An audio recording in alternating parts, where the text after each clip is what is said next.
जी तो dear student, अब हम क्वेश्चन नंबर 4 की तरफ मूव करते हैं। तो क्वेश्चन नंबर 4, ये मैंने आपको स्टार्ट में बताया था, क्वेश्चन नंबर 4 और क्वेश्चन नंबर जो है आपका नंबर 12, ये एज इट इज़ हैं, सेम है। ठीक है, तो लिहाजा जब आप क्वेश्चन नंबर 4 करें तो आप क्वेश्चन नंबर 12 को भी ज़रूर देख लीजिएगा, तो ये आपके लिए आसानी हो जाएगी। क्वेश्चन नंबर इम्पोर्टेंट भी है, इजी भी है।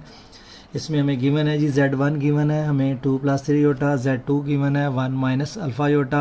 हमने वैल्यू किसकी फाइंड आउट करनी है जी, वो कहता है अल्फ़ा की वैल्यू फाइंड आउट करें, और हमें Z1 Z2 के प्रोडक्ट का इमेजिनरी पार्ट गिवन है 7 की इक्वल है। Z1 Z2 दोनों गिवन है, वो कहता है उसका जो प्रोडक्ट का इमेजिनरी पार्ट है वो किसके इक्वल है, 7 की इक्वल है। चलिए अब मूव करते हैं। गिवन हमें है जी Z1 Z2, लिहाजा हम इन दोनों का सबसे पहले, क्योंकि प्रोडक्ट लेना है तो हम दोनों का प्रोडक्ट लेते हैं। दोनों की ब्रैकेट में लिख लिया। 2 + 3 योटा गिवन था और Z2 गिवन था 1 - अल्फ़ा योटा, तो लिहाजा हमने 1 - अल्फ़ा योटा।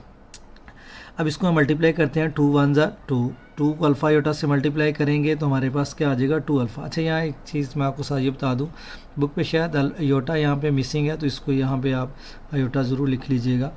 तो लिहाजा 2 को जब हम 1 से करते हैं तो 2 आ जाता है, और जब हम 2 को माइनस अल्फ़ा योटा से करते हैं तो हमारे पास -2 अल्फ़ा योटा आ जाता है।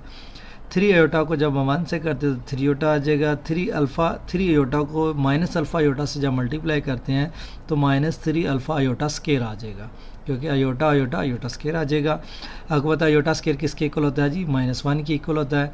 तो इस माइनस को वो क्या कर देगा, प्लस कर देगा, और बाकी ये एज इट इज़ ही चल रहा है। ठीक है, तो अब आप देखेंगे कि 2 - 2 अल्फ़ा योटा प्लस 3 अयोटा, ये माइनस माइनस प्लस हो गया। तब आप ये वाला पार्ट, ये नंबर और ये नंबर, ये रियल है, तो लिहाजा ये रियल अलग कर दिए। ये दोनों इमेजिनरी थे। 3 योटा पहले लिख लिया, -2 अल्फ़ा योटा को मैंने बाद में लिख लिया। ठीक है, तो इन दोनों में से योटा कॉमन आ रहा था तो मैंने योटा अलग कर लिया, लिहाजा -3 2 अल्फ़ा साथ योटा आ जाएगा। ये आपका इमेजिनरी पार्ट है, ये आपका रियल पार्ट है। Z1 Z2 is equal to ये आ जाएगा।